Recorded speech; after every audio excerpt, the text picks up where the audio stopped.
മൗനരാഗം സീരിയലിലേക്ക് എല്ലാവർക്കും സ്വാഗതം. അപ്പോൾ ഇന്ന് കാണിക്കുന്നത് ഗംഗപ്രസാദ് ഇങ്ങനെ കിടക്കുവാണ്. നമ്മുടെ അമലു തടവുമാണ് കേട്ടോ. തടവി കൊടുക്കുക. അപ്പോൾ ഇടയ്ക്ക് അമലു പറയുവാണ് അത് വേദന കൂടുതലാണെങ്കിൽ പറയണം കേട്ടോ എന്ന് പറയുമ്പോൾ ഇവനിങ്ങനെ മനസ്സിൽ പറയാം, നീ തടവിക്കോ, ഇത് തന്നെ ഒരു പ്രത്യേക സുഖം തന്നെയാണ് എന്ന് പറയാം. അപ്പോൾ അവൾ പറയാം, ഇടയ്ക്ക് ഞാൻ അമർത്യത്തിനുണ്ടാവാത്തത് വേദന കൂടുന്നതുകൊണ്ടാട്ടോ ഞാൻ പതുക്കെ തടവുന്നേ. അപ്പോൾ അമ്മലു പറയുകയാണേ, വേദനയൊക്കെ കടിച്ചമർത്തുന്ന ആളല്ലേ, അതുകൊണ്ടായിരിക്കും, അല്ലെങ്കിൽ ഇപ്പോൾ കരഞ്ഞേനായിരുന്നു എന്ന് പറയാം. അന്നേച്ചു അമ്മലു പറയാം, അയ്യോ കരയാൻ ശബ്ദമില്ലല്ലേ എന്ന് പറയുവാണേ. ഒരു മരുന്ന് കഴുത്തിൽ പുരട്ടി കൊടുത്തിട്ട് പറയുക, ഇത് കഴുത്തിൽ പുരട്ടുമ്പോൾ ശരിക്കും ശബ്ദം തിരിച്ചു തരുമെന്നാണ് അപ്പോൾ പറയുന്നത്. അത് ശരിയാണ് കേട്ടോ, ഞങ്ങളുടെയൊക്കെ ശബ്ദം അടയുന്ന സമയത്തേക്ക് ഞങ്ങളൊക്കെ പുരട്ടി കൊടുക്കാറുണ്ട്. സമയത്തേക്ക് വെയിൽ വരുവാണ് കേട്ടോ. അപ്പോൾ അവൾ കയ്യിൽ ഇങ്ങനെ തൈലം പുരട്ടുന്നുണ്ട്. അപ്പോൾ വെയിൽ ചോദിക്കുക, എന്താ ഇതെന്ന് ചോദിക്കാം. അമൽ പറയാം, അല്ല ഇത് തൈലം പുരട്ടി കൊടുക്കുവാണ്, അപ്പോൾ ഞാൻ തൈലം പുരട്ടി കൊടുക്കാൻ പാടില്ലെന്ന് വെയിൽ പറയാം, ഇതൊക്കെ ഞാൻ ചെയ്ത് കൊടുക്കില്ലേ എന്ന് പറയുവാണ്. അപ്പോൾ അമൽ പറയണ അപ്പ പറഞ്ഞതാണ് വിനായേട്ടൻ്റെ കാര്യങ്ങളെല്ലാം നോക്കണമെന്ന്. അപ്പോൾ വെയിൽ പറയാം, വിനായക സാറിൻ്റെ കാര്യങ്ങളൊക്കെ ഞാൻ നോക്കിക്കോളാം, നീ നോക്കണ്ടെന്ന് പറയുവാണ്. വേലു പറയും, നീ എൻ്റെ കൂടെ ജീവിക്കേണ്ടവളാണ്, അപ്പോൾ ഇങ്ങനെ ആരെങ്കിലുമൊക്കെ വരുമ്പോൾ അവർക്ക് വേണ്ടിയിട്ട് വീട്ടിലെ പെണ്ണുങ്ങളൊന്നും വന്ന് ചെയ്യാൻ പാടില്ല, നീ മാറി നിൽക്കുന്ന പറയുമ്പോൾ അങ്ങനെ വല്ല നിയമം ഉണ്ടോ എന്നൊക്കെ ചോദിച്ചിട്ട് അമലിന് ദേഷ്യം വന്നിട്ട് എഴുന്നേറ്റ് പോവാണ് കേട്ടോ ചെയ്യുന്നത്. വേലു വന്നിരുന്നിട്ട് കൈ വെച്ചിട്ട് പറയുകയാണ്, മരുന്ന് പുരട്ടിത്തരാൻ ഞാനുണ്ടല്ലോ സാറേ, പിന്നെ എന്തിനാ അവളെ വിളിക്കുന്നത് ചോദിക്കുമ്പോൾ ഗംഗപ്രസാദ് വാഗോണ്ട് ഇങ്ങനെ ശബ്ദമില്ലല്ലോ, അത് കാണിക്കുവാണേ.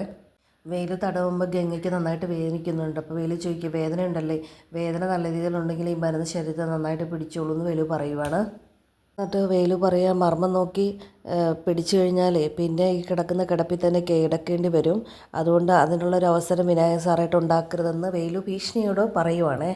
വെയിൽ പറയും, പിന്നൊരു അവസ്ഥയിൽ ഇറങ്ങാൻ പറ്റത്തില്ല, പിന്നെ സാറിനെ ഇവിടെ കൊണ്ടുവന്നപ്പോൾ ഒരു പാവമായിട്ടാണ് എനിക്ക് തോന്നിയത്, പക്ഷേ എനിക്കിപ്പോൾ തോന്നുന്നുണ്ട് ഒരു വില്ലനാണോ എന്ന് വെയിലു പറയുകയാണ് കേട്ടോ. ഗംഗയ്ക്ക് ശരിക്കും നല്ല ദേഷ്യം വരുന്നുണ്ട്.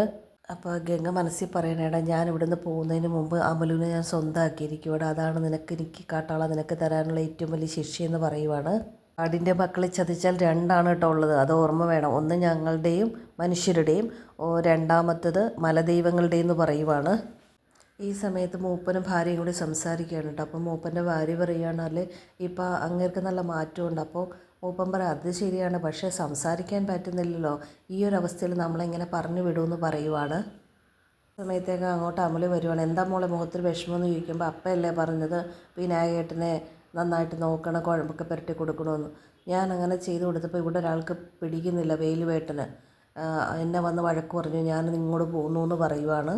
അപ്പോൾ അപ്പ പറയുവാണ്, അത് നിന്നെ കല്യാണം കഴിക്കാൻ പോകുന്ന ആളല്ലേ, അതുകൊണ്ടാണ് ഇങ്ങനെയൊക്കെയെന്ന് പറയുമ്പോൾ അമല് ചോദിക്കും, ഇങ്ങനെ സംശയമുള്ള ഒരാളോടൊപ്പം എങ്ങനെ അപ്പം ജീവിക്കാമെന്ന് ചോദിക്കുവാണ്. അപ്പോൾ അമ്മയും പറയാം, അത് ശരിയാണ്, ഇച്ചിരി കൂടുതലാണ് സംശയങ്ങൾ.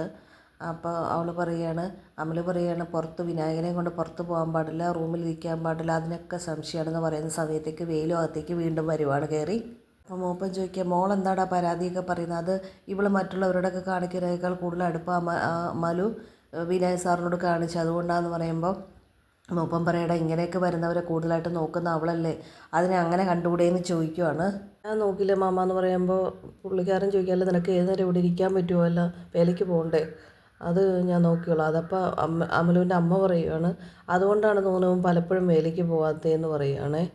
അപ്പോൾ ഇവൻ പറയണ, അല്ല മാമ തന്നെയല്ല പറഞ്ഞത്, പുറത്തുനിന്ന് വരുന്ന ആളെ വേണം നമ്മൾ സൂക്ഷിക്കാൻ, കാട്ടുമൃഗങ്ങളെക്കാളും പേടിക്കേണ്ട മനുഷ്യന്മാരെയാണെന്ന്. അപ്പോൾ മൂപ്പൻ പറയാം, അത് ശരിയാണ്, ഞാനതൊക്കെ പറഞ്ഞിട്ടുണ്ട്, ശരിയാണത്, കാട്ടിലെ മൃഗങ്ങളെ നമുക്ക് പേടിക്കേണ്ട, പക്ഷേ നാട്ടിൽ നിന്ന് വരുന്ന മനുഷ്യന്മാരെ മൃഗങ്ങളെക്കാൾ കൂടുതൽ പേടിക്കണമെന്നൊക്കെ ഞാൻ പറഞ്ഞിട്ടുണ്ട്, അത് സത്യം തന്നെയാണ്. അമലു പറയുകയാണ്, പിന്നെ വിനായകത്തിലേക്ക് ആൾക്കാരൊക്കെ വന്ന കാര്യം പറയുമ്പോൾ നമ്മുടെ വേലു പറയണേ, ഇനി പുള്ളി പറയുന്ന കാര്യങ്ങളല്ലേ മാമ നമുക്കറിയാവുള്ളൂ, പുള്ളി വല്ല കള്ളക്കാരനോ കൊള്ളക്കാരനോ വല്ല ആണെന്ന് നമുക്കറിയാമോ എന്ന് ചോദിക്കാം. അമല് പറയാ, അങ്ങനെയൊന്നുമല്ല, ആൾ നല്ല എന്താണ്, പുള്ളിയെ കൊല്ലാൻ ശ്രമിച്ചവർ പിന്നെ വീണ്ടും വന്നിരുന്നു, എന്നെ ഫോട്ടോയൊക്കെ മൊബൈലിൽ കാണിച്ചല്ലോ എന്ന് പറയാം. അപ്പോൾ ഫോറസ്റ്റുകാർ വന്നാൽ പോലും നമ്മൾ വിനായകൻ ഇവിടെ ഉണ്ടെന്ന് പറയാൻ പാടില്ല എന്ന് പറയുമ്പോൾ മൂപ്പനും പറയാം, അത് ശരിയാണ്, പുള്ളിയെ രക്ഷിക്കേണ്ടത് നമ്മളാണ് മറച്ചു പിടിക്കേണ്ടതെന്ന് മൂപ്പനും പറയുവാണ്. അപ്പം മൂപ്പൻ പറയുവാണ്, അതേ പുള്ളിയുടെ ശബ്ദമൊക്കെ തിരിച്ചു കിട്ടി, ആരോഗ്യമൊക്കെ നന്നായതിന് ശേഷം നീ തന്നെ പുഴ കടത്തി അക്കരയ്ക്ക് വിടണം എന്ന്, അത് തന്നെ ചെയ്യണം വേലു എന്ന് മൂപ്പൻ പറയുവാണേ. നമ്മൾ തിരിച്ചു നടക്കുമ്പോൾ നമ്മുടെ വേലു ചോദിക്കും, നീ എങ്ങോട്ടാന്ന് ചോദിക്കുമ്പോൾ വിനായകേട്ടൻ്റെ അടുത്തേക്ക് തന്നെ, ഇനി തടയാൻ നിൽക്കണ്ടെന്ന് പറഞ്ഞിട്ട് അവളങ്ങ് പോവുകയാണേ. മൂപ്പം പറയടാ കളയട വേലു, നിനക്ക് ഇപ്പം തന്നെ അവൾ സംശയമാണെന്നാ പറയും. നിങ്ങൾ ഒന്നിച്ച് താമസിക്കുന്ന സമയത്ത് ഇതൊന്നും ഉണ്ടാവാൻ പാടില്ല എന്ന് പറയുവാണ്. എൻ്റെ മോളെ സംശയിക്കുന്ന ഒരു പയ്യന് ഞാൻ കൊടുക്കില്ല. അങ്ങനെ നിനക്ക് സംശയം ഉണ്ടെങ്കിൽ നിങ്ങൾ തമ്മിൽ ഒരിക്കലും ഒന്നിക്കില്ല എന്ന് പറയണ്ടോ. വേലു ആകെ പെട്ടു. അപ്പോൾ ഉടനെ അമ്മ പറയുകയാണ്, എടാ വേലു, നിൻ്റെ മാമ സുമ്മാ പറയുന്നതാണ്, നീ അതൊന്നും കാര്യമാക്കണ്ട എന്ന് പറയുകയാണ്. അതെ, ഞാൻ വെറുതെ ഒന്നും പറഞ്ഞതല്ല വള്ളി, ഞാൻ കാര്യമായിട്ട് തന്നെ പറഞ്ഞതാണെന്ന് നീ അങ്ങ് എടുത്തോ കേട്ടോ വേലു എന്ന് പറയുകയാണ് മാമൻ. അമലുവിന് നിന്നെ വേണ്ട എന്ന് പറഞ്ഞാൽ നിന്നെ അമലുവിനും തമ്മിൽ ഞങ്ങൾ ഒരിക്കലും കൂട്ടിക്കെട്ടാൻ നിൽക്കില്ല, അത് നീ ഓർത്തോ എന്ന് പറയുവാണ് മാമൻ. പിന്നീട് കാണിക്കുന്നത് നമ്മുടെ കിരണിനെയും കല്യാണിയും കേട്ടോ വീട്ടിൽ കട്ടിലിങ്ങനെ ഇരിക്കുകയാണ്. അപ്പോൾ ഇടയ്ക്കിടയ്ക്ക് അമ്മയുടെ ഓർമ്മകൾ വരുന്നുണ്ടല്ലോ കല്യാണി നീ പറയുമ്പോൾ. അതെ ഇടയ്ക്കിടയ്ക്ക് വരും, അതിപ്പോൾ ഇനി പോവില്ലല്ലോ. അപ്പോൾ കിരൺ പറയുന്നത് നീ ഓഫീസിലോട്ട് വന്നുകൂടെ എന്ന് ചോദിക്കുമ്പോൾ ഞാൻ അവിടെ വന്നിട്ട് എന്ത് ചെയ്യാൻ, എനിക്ക് അവിടെ വന്നാൽ ഒന്നും ചെയ്യാൻ സാധിക്കില്ല, കുറച്ചുകൂടി കഴിയട്ടെ എന്നിട്ട് ഞാൻ വരാമെന്ന് പറയുവാണ് കല്യാണി. ഇന്നും ലെറ്റർ വന്നിട്ടുണ്ട്, അത് 2-3 ലെറ്റർ വന്നായിരുന്നു. മനോഹറിൻ്റെ കുഞ്ഞിനെ കാണണം, വീണ്ടും കാണണമെന്നും പറഞ്ഞു. അപ്പം ഇനിയിപ്പോൾ അങ്ങനൊരു സാഹസം നമ്മളെങ്ങനെ ചെയ്യാമെന്ന് ചോദിക്കുമ്പോൾ കല്യാണി പറയും, അങ്ങനൊരു സാഹസം ചെയ്യാൻ പാടില്ല, കാരണം സരയുവിൻ്റെ അച്ഛൻ ജയിലുള്ള അത്രയും കാലം നമുക്ക് ആരെയും മറച്ചു വെച്ചൊന്നും ചെയ്യാൻ പറ്റില്ല എന്ന് പറയുവാണ്. അപ്പോൾ കിരണും പറയും ഞാനും അത് തന്നെയാണ് തീരുമാനിച്ചിരിക്കുന്നതെന്ന് പറയുവാണ്, കാണിക്കുന്നില്ല. ഗംഗപ്രസാദിൻ്റെ കാര്യത്തിൽ അവൾ നമ്മളെ കുറേ ഹെൽപ്പ് ചെയ്തിട്ടുണ്ട്. കാരണം അവൾ ജയിലിൽ പോയതിന് ശേഷമാണ് ഭീമാപ്പിള്ളയുടെ അവിടെ താമസം ഉണ്ടെന്നൊക്കെ അറിയാൻ സാധിച്ചത് കൊണ്ടാണ് നമ്മളങ്ങനെ പിന്നെ ആംബുലൻസ് കിടന്ന വീട്ടിലൊക്കെ അന്വേഷിച്ച് പോകാൻ സാധിച്ചതെന്നൊക്കെ കിരൺ പറയുകയാണ്.